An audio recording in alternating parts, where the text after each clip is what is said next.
Black Friday sale rolls on through December the 2nd. Plenty of time to take advantage of the 20% off sale. Use the coupon code BF2024 when you head to shop.drf.com. On this video, we're going to look at Churchill Downs for Friday, November the 29th. We're going to look at the late pick 4 sequence, races 9 through 12, 2 graded stakes races in the middle of that pick 4 with the grade 2 Miss Revere and the grade 2 Clark going as races 10 and 11.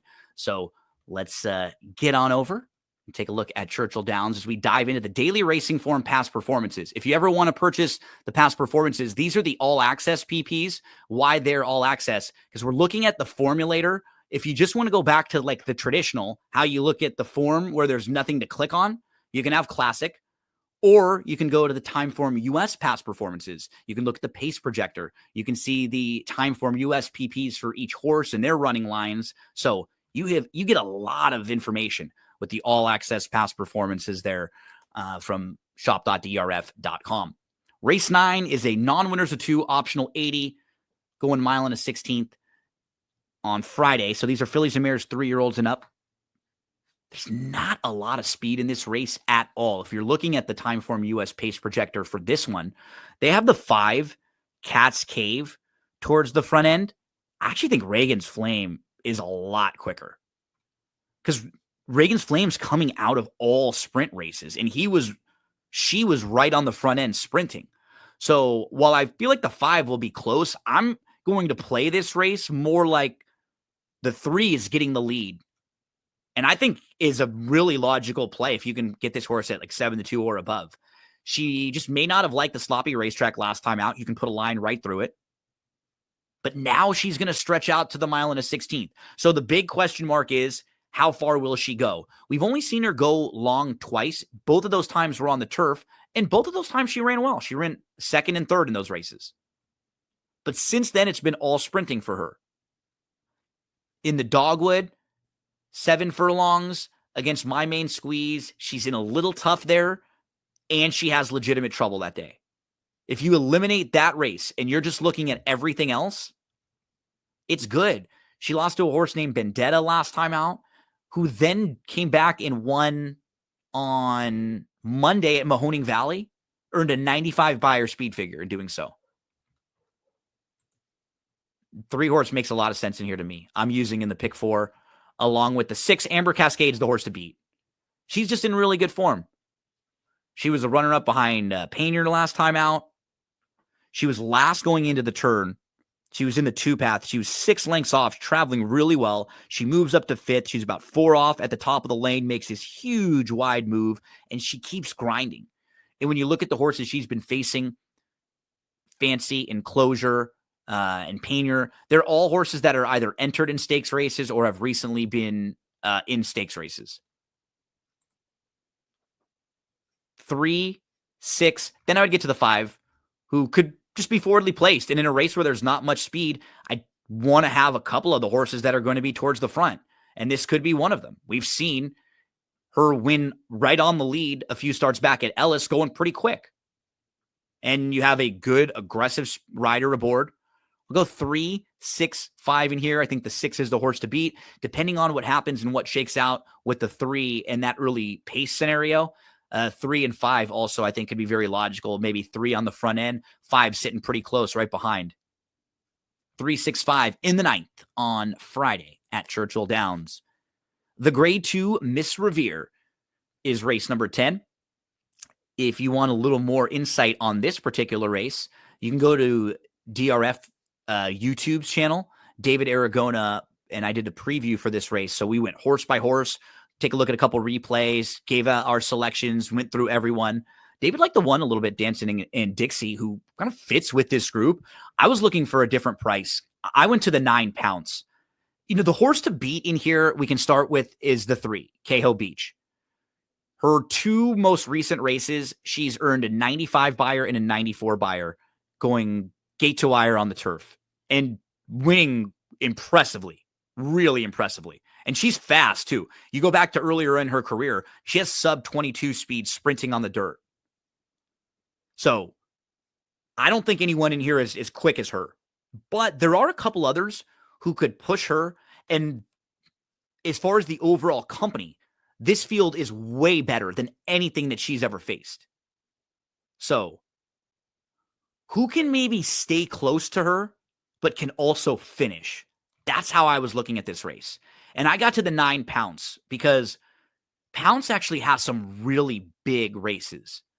Back in February at Gulfstream, then in March at Gulfstream in the Here Comes the Bride, and then in the Lake George. She is capable of throwing up 90 Beyer speed figures and winning races.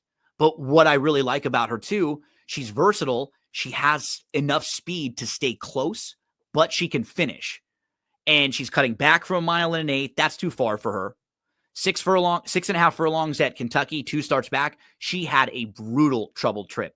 So can you just get rid of those last 2 races? Can you eliminate those 2? We'll say 1.125 miles at Keeneland is too far against grade 1 company, and She Feels Pretty. And then 2 back, legitimate trouble.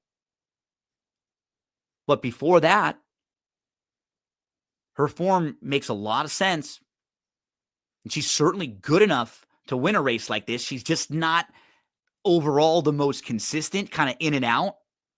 I think she could offer you a really nice value in here. The number 9, Pounce. I mentioned the 3. That's the horse to beat and the one to catch. The 6, Pin Up Betty. I just think the last 5 or 6 races are very good for Pin Up Betty. She was going a little bit too far back last time out, but she comes off of a career best speed figure. She was inside. She was in the 3rd flight. She was traveling well. She's just behind She Feels Pretty. Didn't have a whole ton of space. She followed She Feels Pretty. She was in between horses. And the difference between 2nd and 4th was like nothing. It was a 3-way photo. The 7 would be another one I'd include. Manushka, who was visually extremely impressive, coming from way out of it. And then the 10, Simply in Front. I was really impressed with the Valley View race on October the 25th. This horse was really wide, and she just kept trying hard.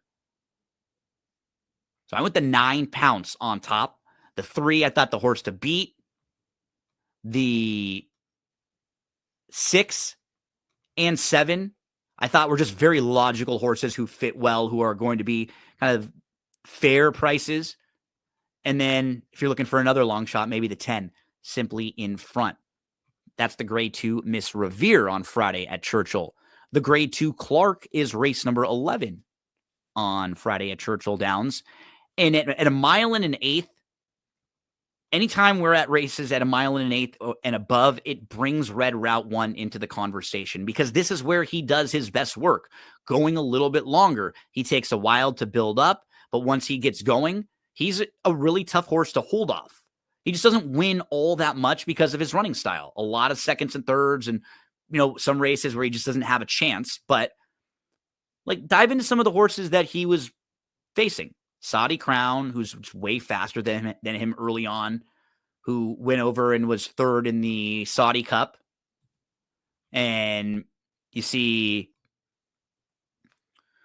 next in some of the running lines, Skippy Longstocking and Highland Falls. He's 3rd behind those 2. Highland Falls came back to win the grade 1 Jockey Club Gold Club with a 104 Beyer. And Skippy had another really nice, solid year. Was in the Breeders' Cup Dirt Mile at the end of the year. He was 2nd in the Woodward. Those horses would be favored in this race. Either one of them. Kingsbarn and Pyrenees. That's another solid race. Pyrenees had a really good year. Really honest year. He was all 5 of his first 5 starts were in the exact that. Kingsbarn came out of that race to win the grade 1 Stephen Foster with a 100 Beyer speed figure. And it was Pyrenees, Kingsbarn, and Skippy Longstocking in the Stephen Foster 1, 2, and 3, who were just the horses we were looking at with Red Route 1. And then the last time we saw him, he's winning at Prairie Meadows, but he hasn't raced since. You know what you're going to get from him. He's going to drop way back. He's going to make one late run. He just needs them to go fast early on to set up for him. But you have Cook Creek. He's going quick early. And Most Wanted's going quick early. So those 2 alone will be pushing it. Then you add, a horse like Paroli, who can sit close. And you have Grand Aspen, who can be forwardly placed, and you have Bullseye with the blinkers on with the inside draw. So any combination of them could be forwardly placed. That really brings Red Route 1 into the mix. The 6 Hit Show's the horse to beat. He's just in great form right now. He's won 4 of his 5 races this year, 3 of them graded stakes races. He's been kind of in the cut below the top tier division, in grade 2s and grade 3s, and he's been cleaning up. This is a great spot for him. 8, 6, 5, most wanted. Actually got headed at the top of the lane in the Oklahoma Derby, and then he battled back and looked like he could have won by 5 if he wanted to, and the race was a little bit longer. He's got some real ability. So I'm going to go 8, Red Route 1, 6, Hit Show, and the 5, I want to have one of the speed horses just in case, so we have most wanted. 8, 6, 5. Rounding out the field on Friday at Churchill Downs, I absolutely love the 8 Bermuda Blitz in here. I'm going to single Bermuda Blitz. The debut race was very good when finishing 3rd, had some trouble. Comes back on November 1st, was 3 deep of 4, but just in a bad spot, was in between, kind of got checked out, had to back up, came on again 3 wide, and then just made this huge early move and opened up 2, and then just tired a little bit. I thought it was a really good effort after getting shuffled back and then just saying, you know what, let's just make the early move. Just got to time things a little bit better. Bermuda Blitz. I'm singling the 8 to close out the exotics on Friday at Churchill Downs. Whoever you play, however you play them. We wish you the best of luck. Don't forget about the Black Friday sale. 20% off when you use the coupon code BF2024. If you can, subscribe to the YouTube channel below. We have a lot of videos for races from Thursday, Friday, and Saturday this week. We also have football each and every week. If you are a football gambler, we go through all the lines and talk props, stuff like that. If you're someone who likes pro wrestling, we have a weekly pro wrestling recap right here on the YouTube channel as well with Chad Cooper. So hope everyone's having a nice Thanksgiving holiday weekend. Best of luck playing the races.